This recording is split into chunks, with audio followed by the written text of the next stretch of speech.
Halo, halo, halo. Ketemu lagi dengan She Magazine Sharing and Empowering, sebuah program persembahan dari VOA untuk pemirsa semua di rumah dengan berbagai kisah menarik dan inspirasi buat kita semua. Bersama saya Ian Umar dari apartemen saya di Washington DC. Dan saya Andi Rainaya dari New York City.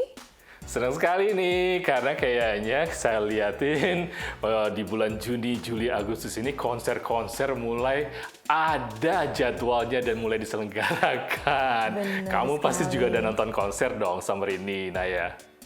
Iya, kemarin baru aja ada Coldplay di MetLife Stadium. Wow. Keren banget.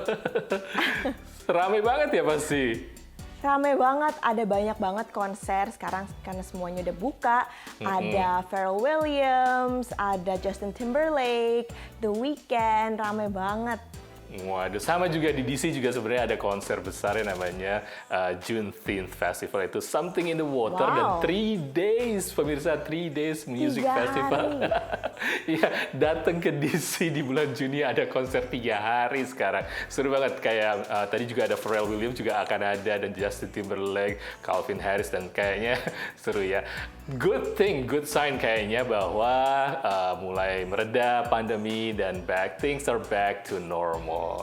Dan tentunya di She Magazine kita banyak cerita tentang kisah para perempuan dari berbagai mancanegara. Timnas sepak bola putri Inggris berlatih jelang kejuaraan Euro. Hanya beberapa minggu sebelum kejuaraan Euro wanita dimulai di kandang sendiri, Timnas Inggris berlatih di kamp pelatihan Staffordshire. Menurut saya, tim kali ini cukup menarik dengan talenta muda, kata back Lucy Bronze kepada AFP. Sementara gelandang Kira Walsh menambahkan, fokus kami adalah pada apa yang akan kami lakukan dan taktik di pertandingan nanti. Pertarungan melawan perubahan iklim adalah perjuangan hak pendidikan anak perempuan.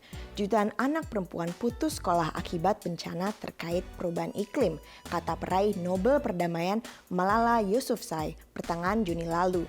Yousafzai berbicara di luar gedung parlemen Swedia, bergabung dengan pejuang kampanye lingkungan Greta Thunberg dan Vanessa Nakate dalam protes perubahan iklim yang berlangsung setiap minggu sejak 2018 dan memicu gerakan global. Sekelompok lansia perempuan bersorak dan meliupkan pinggul mereka berbalut syal oranye, merah muda, dan hijau di kelas tari perut di New Jersey. Para perempuan ini mengenakan manik-manik, ikat kepala berhiaskan bunga, dan meliupkan badan ke kiri dan ke kanan. Kelas ini diselenggarakan oleh organisasi Nirlaba Senior Source. Ke-15 perempuan menari dan menggoyangkan pinggul dan perut mereka tersenyum dan tertawa. Instruktur mengatakan tari perut punya manfaat olahraga dan peserta pun bersuka cita. Ayo ibu-ibu, semangat menarinya. Aduh, seru banget. Lihat ibu-ibu tadi senang dan tertawa, tersenyum, dan juga berolahraga. Dan speaking about dancing, tari dan musik Indonesia sudah banyak dikenal di Amerika. Dan kelompok tari, musik, dan gamelan itu juga bisa ditemui di berbagai kota besar di Amerika. Iya benar sekali, contohnya Sekar Jaya. Kelompok gamelan Bali di San Francisco baru-baru ini tampil membawa tari dari musik bertema Sudamala, filosofi tradisional kehidupan di Bali, menghadapi masalah global seperti pandemi dan peperangan. Uniknya dalam pagelaran ini, Sekar Jaya bekerja sama dengan seorang musisi hip-hop.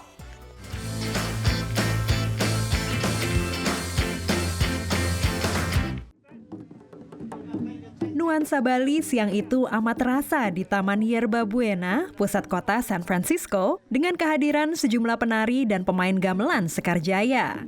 Kelompok gamelan paling terkenal di luar Bali yang telah berdiri lebih dari 4 dekade ini menampilkan Sudamala. Apakah Sudamala? Yaitu pembersihan, penyembuhan, jadi semua, dan juga Trihita Karana. Trihita Karana adalah filosofi tradisional kehidupan di Bali, yaitu dengan Tuhan atau roh, antar sesama dan dengan alam semesta.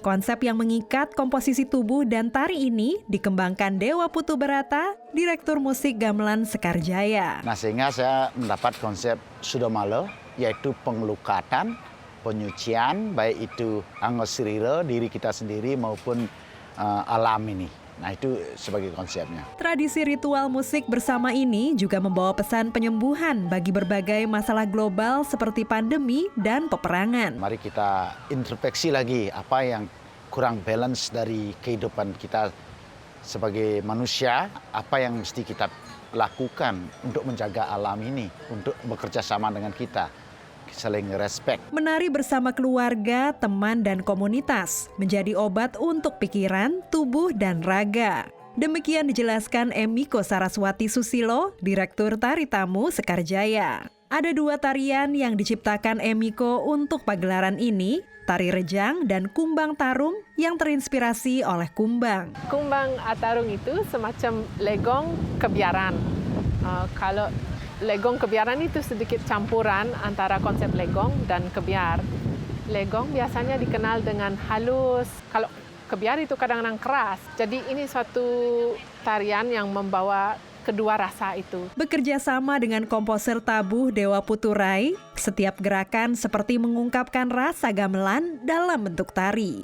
Konsep musik yang bebas mengalir mengikuti gerakan penari juga ditampilkan gamelan Sekarjaya dengan musisi tamu Rashidi Omar. Sudamala bukanlah kerjasama pertama bagi musisi hip-hop ini. Hanya kali ini konsepnya lebih kasual serta banyak melibatkan rasa. The first time I worked with Gamelan Sekarjaya, what really connected it was the dance form. So some of the traditional movements of the hands and Balinese dance reminded me of like certain styles that we have in hip hop. Kerjasama 2 budaya berbeda diapresiasi Dewi Ayu, penari asal Bali juga warga Amerika yang menyaksikan pagelaran ini. But I think the collaboration with Rashidi is really very, very unique. To have beatbox and rap with gamelan, it fits very well together. And in terms of like the cultures and the energy and the artistry of both of the different styles that we're collaborating in, that it just fits so well. I thought it was really special, and I thought it was a great way to show the diversity of culture and the way that different people can come together and make something new and beautiful. Dari San Francisco, California, Andri Tambunan, Dania Iman, Nia Iman Santoso, VOA. Wah, keren ya. Siapa sangka ternyata musik gamelan Bali bisa dipadukan menarik dengan genre hip-hop. Yang menarik buat saya juga adalah tadi upacara ataupun juga ritual Sudamala dilakukan secara hikmat untuk menghadapi yang namanya situasi global seperti pandemi dan peperangan. Pemirsa, She Magazine akan kembali setelah yang satu ini.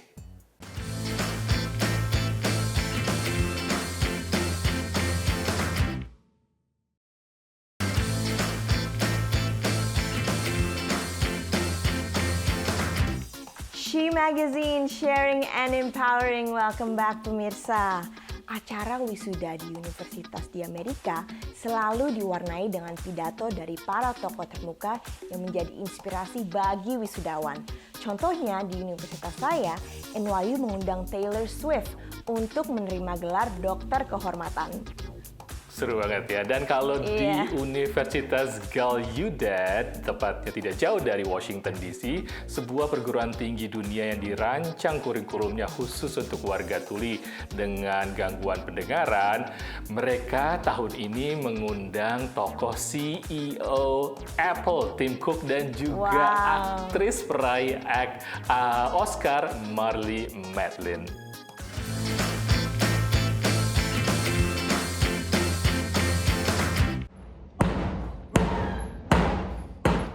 Untuk pertama kalinya sejak pandemi merebak tahun 2020, sekitar 200 lulusan S1 dan 180 lulusan pasca sarjana merayakan wisuda di Auditorium Gallaudet University, universitas khusus untuk warga tuli, buta dan tuli, atau dengan masalah pendengaran.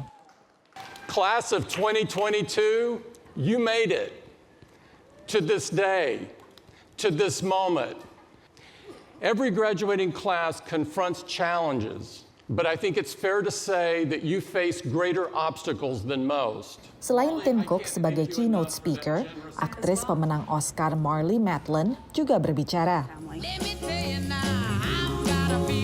Marley, pemeran ibu dalam Coda, film terbaik di Oscar tahun ini, menyebut bahwa diangkatnya isu komunitas tuli dalam budaya pop dan Hollywood merupakan perkembangan positif.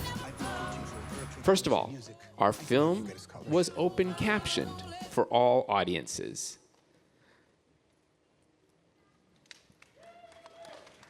Then, there were interpreters at every venue, on virtual interviews, on stages, and at awards ceremonies. And most importantly, our community was consulted at every step of the way to make sure we were included. Di antara wisudawan terdapat sejumlah mahasiswa internasional. Salah satunya Moza yang menguasai 6 bahasa isyarat dan ingin mengajar di negara asalnya Oman.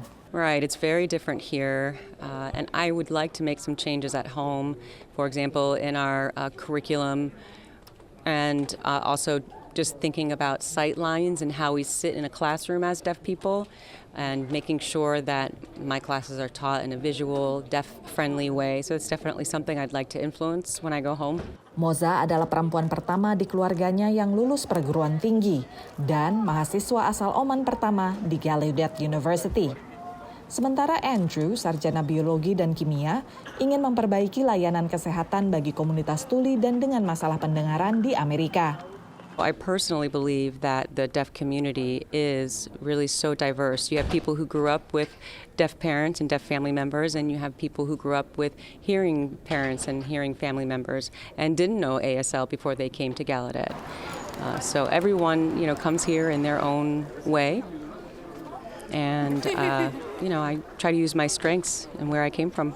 Gallaudet University merupakan satu-satunya universitas yang semua program dan layanannya dirancang untuk mahasiswa tuli atau dengan masalah pendengaran.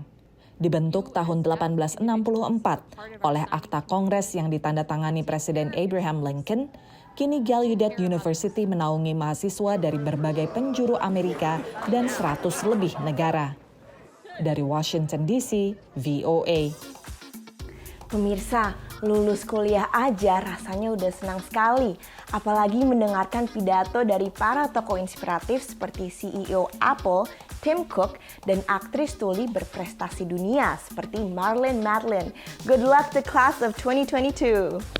Yes, good luck. Dan kita akan beralih ke dunia teknologi karena sekelompok ilmuwan di Amerika baru saja melakukan penelitian yang cukup mendobrak bahwa penyimpanan data digital itu kan memang sulit dilakukan. Ada yang menggunakan cloud dan juga platformnya banyak. Tapi mereka meneliti molekul DNA sebagai media untuk penyimpanan data digital. Dan katanya bisa bertahan ribuan tahun.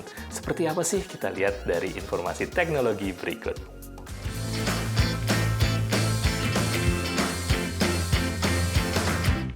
Jumlah data yang dihasilkan orang setiap hari tumbuh secara eksponensial. Para peneliti memperingatkan, dalam beberapa dekade mendatang, teknologi yang ada saat ini tidak lagi mampu menyimpan semua data itu. Sebuah konsorsium peneliti internasional sedang menjajaki satu solusi yang mungkin, yakni DNA, yang adalah bentuk penyimpanan data tertua di bumi. DNA is attractive for several reasons. One, it's incredibly dense, so you can store information in a very small space. All the information that is currently on the internet, if it was stored in DNA, it would be able to fit inside of a shoebox. Menurut peneliti, data yang disimpan dalam DNA dapat bertahan selama ribuan tahun dan merupakan format media yang tidak mungkin usang, karena manusia akan selalu tertarik membaca DNA biologis. Twist Bioscience di San Francisco mensintesis DNA untuk berbagai penggunaan, termasuk penyimpanan data.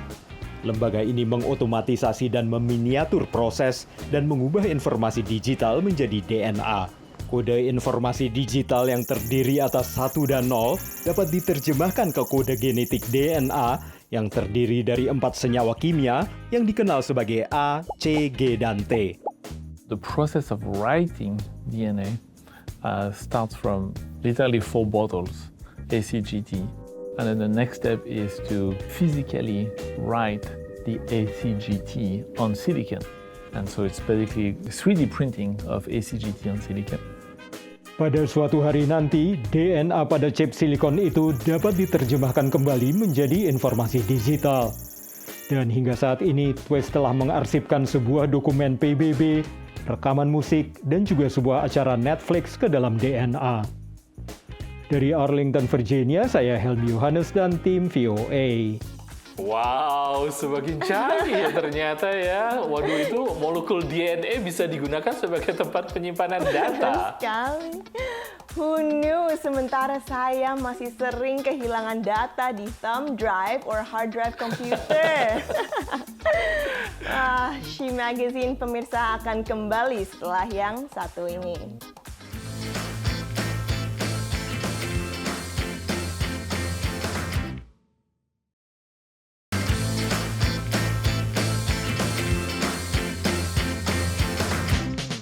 Anda masih bersama She Magazine, sharing and empowering. Dan cerita berikut untuk para pecinta game atau para gamer. Pasti tahu dong kalau sebuah game ini ada ceritanya, ada kisahnya, ada latar belakangnya. Dan juga untuk tiap-tiap karakter pasti punya latar belakang ataupun tokoh cerita di balik dari karakter itu sendiri.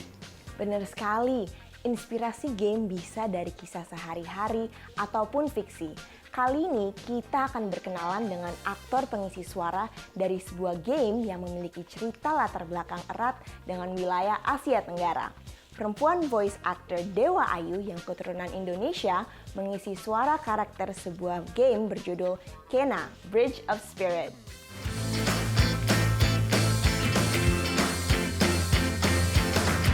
Hai. Jadi karakter Kena ini kan cerita ini terletak di Asia Tenggara, and I'm Southeast Asian. Terus ada juga unsur-unsur Jepang, and I'm also Japanese. Jadi representasinya sangat pas karena my heritage sama dengan Kena gitu. Kena Bridge of Spirit adalah video game aksi petualangan seorang perempuan muda pemandu roh. Dan inilah Dewa Ayu Dewi Larasanti, pengisi suara Kena, karakter utama game yang membantu orang meninggal berpindah dari dunia fisik ke dunia roh. Game ini idenya atau story-nya, ceritanya adalah Kena mau membantu roh-roh untuk berjalan ke dunia selanjutnya, begitu kan?